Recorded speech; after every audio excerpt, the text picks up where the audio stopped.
Hey guys, welcome back. So here's a question for you. How well do you really know yourself? And I don't mean just your favorite beer or which team you root for.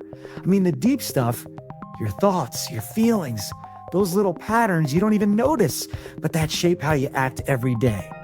Because here's the truth, mastering self-awareness isn't just some woo-woo therapy jargon. It's a superpower, especially for men's mental health. And if you stick with me today, I'm going to show you exactly how to spot your own mental patterns, take control, and start owning your power like never before. Sound good? Let's dive in. All right, first off, why is this so important for men? I mean, society kind of programs guys to man up and keep things bottled inside, right? Emotions become this weird taboo, and being vulnerable feels like a weakness. But what if I told you that not understanding yourself, your emotions, your triggers, that's the real weakness? Think about it. How many times have you been pissed off and just exploded over something tiny? Or maybe you just shut down and checked out because it was too much. That's your patterns running the show without your permission. Real talk.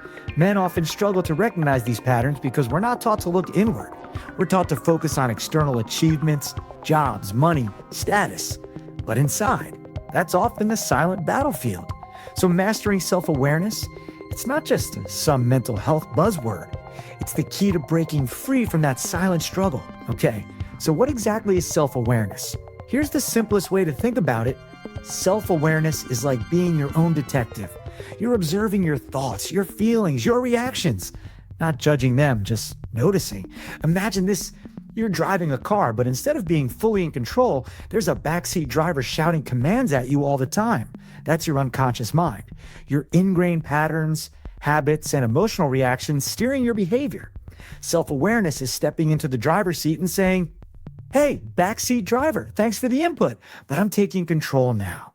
It means understanding your emotional triggers, those moments where you snap or shut down or feel stuck, and recognizing the story your brain is telling you in that moment. Now, the million-dollar question, how do you identify these patterns? This is where most guys get stuck because it takes some work. Let me share a story. Because stories always help, right? A good friend of mine, let's call him Mike, kept getting into the same relationship drama over and over. Every time, he'd end up feeling unappreciated or jealous, and it would spiral into fights or shutting down emotionally. When Mike started paying attention, really paying attention to his feelings, he noticed a pattern. Every time he felt ignored or not needed, he'd start to panic inside, like an alarm going off. But the thing was, this alarm came from his childhood, where he felt he had to earn love by being useful or fixing problems. See, that's classic self-awareness work. You start tracing your reactions back to their roots, and suddenly the pieces start making sense. So here's your first exercise when you notice a strong emotional reaction. Anger, anxiety, shutting down. Pause and ask yourself, what's really going on here? What's this feeling trying to tell me? Write it down if you can. Okay, you've spotted the pattern. Now what? The next step is breaking the cycle. And this is where the real power comes in. Imagine you've been running a program on your computer that's full of bugs, and every time you try to do something new, it crashes. You wouldn't keep running that buggy program, right? You'd debug it, fix it, maybe rewrite parts. Your brain works the same way. Once you're aware of a toxic pattern, like shutting down when stressed or bottling up feelings because men don't cry, you can start interrupting it. Here's a simple trick. Next time you feel that familiar trigger, pause. Take a deep breath. Ask yourself, is this reaction helping me or hurting me? Then consciously choose a different response, even if it feels weird or uncomfortable.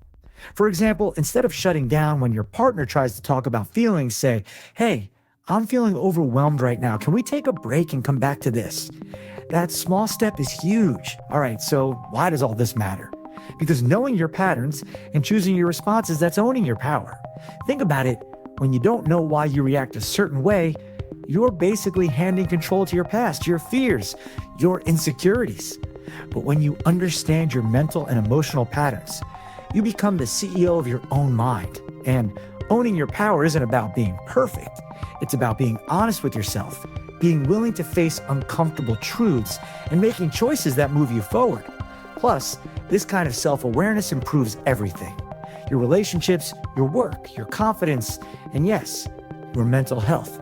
You become less reactive and more proactive, less stuck and more free. So now you might be thinking, cool, but how do I actually practice this every day without it feeling like homework? Here are some practical, no fluff tips to build self-awareness. Check in with yourself regularly.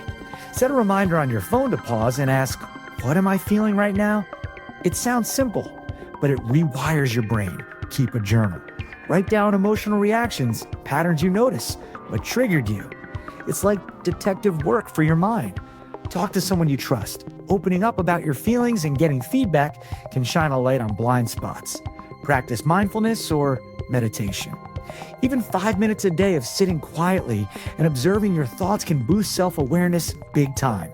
Use body awareness. Often, our body reacts before our mind even processes.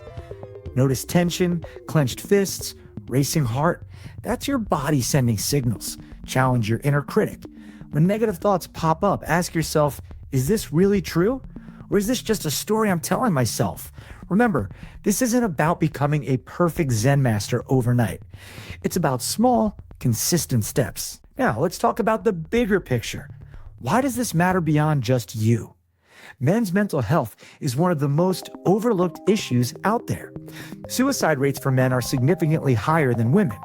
Depression and anxiety often go untreated because men don't feel safe talking about it.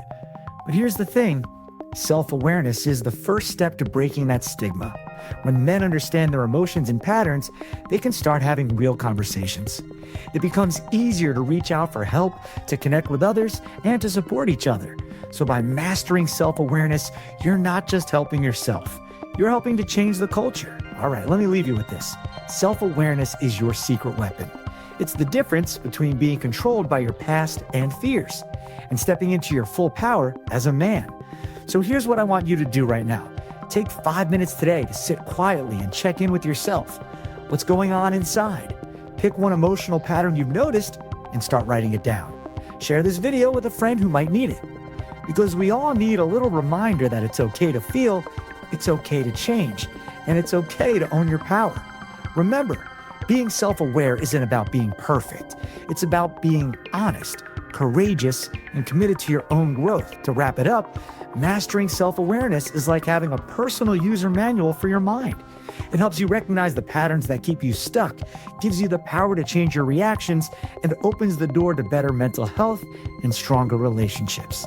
So, know your patterns, own your power, and watch your life change. Thanks for hanging out with me today. If you found this helpful, hit that like button, subscribe for more real talk about men's mental health, and drop a comment sharing one pattern you want to work on. Catch you in the next one. Stay strong, stay aware.